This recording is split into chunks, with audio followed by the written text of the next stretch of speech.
I am Bev Schofstall, and I am founder and director of Free Again Wildlife Rehab. We have been here for over 25 years, and our goal is to take in wild animals and take care of the sick, injured, orphaned, and take care of them to the best of our ability to put them back out into the wild to be a viable member of the wild community.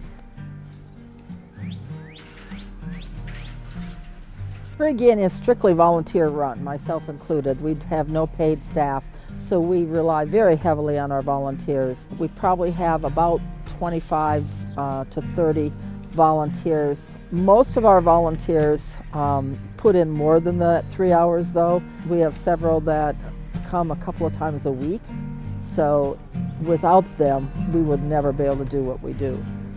Oh, I love Beth. She is such an inspiration. She does this 24/7, which is amazing. I'm not sure how she cares for all these animals, especially on days that there are not a lot of volunteers here. It's great because she not only, like delegates all the duties, but she tells you why, you're doing it. And she also gives you, kind of breaks some of the myths about animals. Coyotes aren't going to go eat your goats or your sheep. They're going to be mainly eating mice.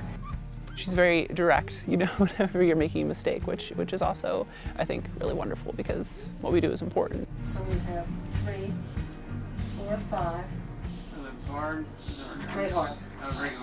As a volunteer, you do a lot of work and you help out with a lot of things. As an intern, you have to be committed. You have to treat it as a job.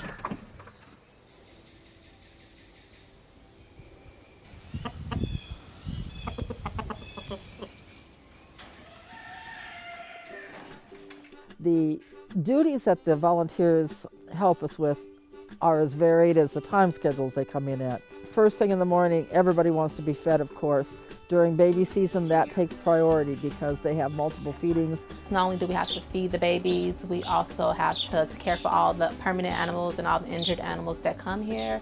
So it's much like you'll expect it to be. After we get everybody good there, then we go through and we clean all the cages. I feel like a lot of internships, you don't get this much hands-on experience with wild animals, but here I get a wide range of experience with all animals, and it's really great. Every year we get, there's 5 mammals we get in regardless. We get in raccoons, opossums, squirrels, rabbits. We have fox, we have coyote, we've got a baby otter. Anything that's out there, if it's something that someone has a chance of running into that needs help, we're here for it. I think my favorite animals to interact with are a lot of the birds.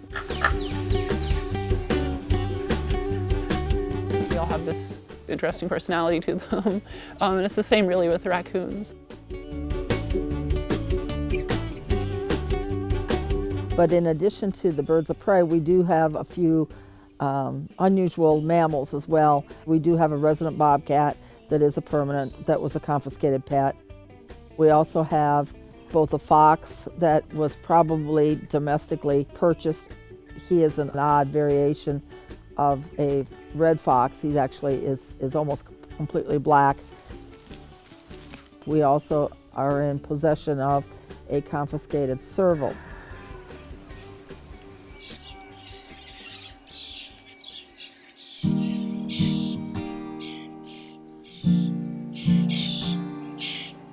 Every year we end up with at least 300 to 400 orphan animals. We end up being slammed pretty hard April and May. It is our worst month. They are coming in so small that they need very detailed care. They need to be kept in incubators to keep warm. They need adequate nutrition multiple times a day.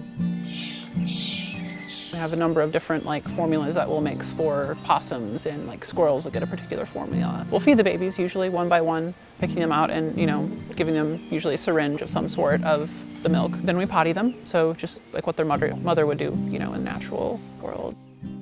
As soon as we finish, it's pretty much time to start all over again. Each animal has their own requirements.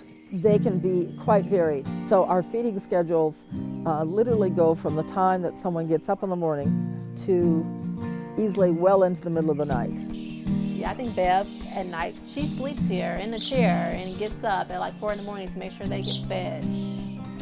It is not unusual for me to finally give up at 3:30 or 4 o'clock in the morning and be willing to start all over again about 8 in the morning. So for at least a week or two, if not a month or two, I'm working on a couple hours of sleep a night, and that's it.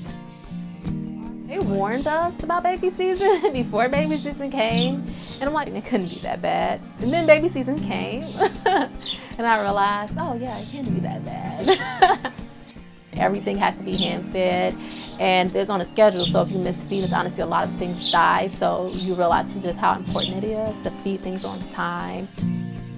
When you take in, 40 baby possums, it's difficult to focus on one that's unique and different. It's just a group of 40 little mouths that need to be fed. We just get so many, the numbers are high enough that you are so busy running from one chore to another. We have a certain protocol that as soon as they are fed, they are put back, but we don't put affectionate names on them. That personalizes it way too much. You raise a baby coon on a bottle, you've obviously pulled him out and held him while he drank his milk. At some point you have to pull away so that they will find their comfort and eventually their socialization with the other raccoons and not with the people. That is the only way they're going to have a chance to make it in the wild, is to have that separation from the people that raise them. It's stressful, I think, in that there are so many, and I think that can be very overwhelming, especially if there are only like a couple of us here.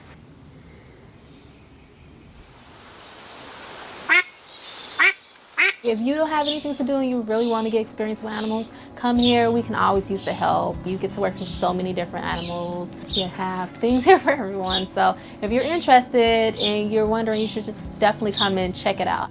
Any paper towels, newspapers, anything that can help Bev out would be great, and especially the time. At the end of the day, when you are up all night long and you've not gotten a vacation, sometimes you wonder what the payoff is. It's very gratifying, especially like whenever I can help nurse an animal back to health. The payoff comes the day that you open that cage and release that animal and they take off, and they are back in the environment they were born in and were meant to be in. There's no way to describe that feeling when you see a hawk take off and fly across the sky.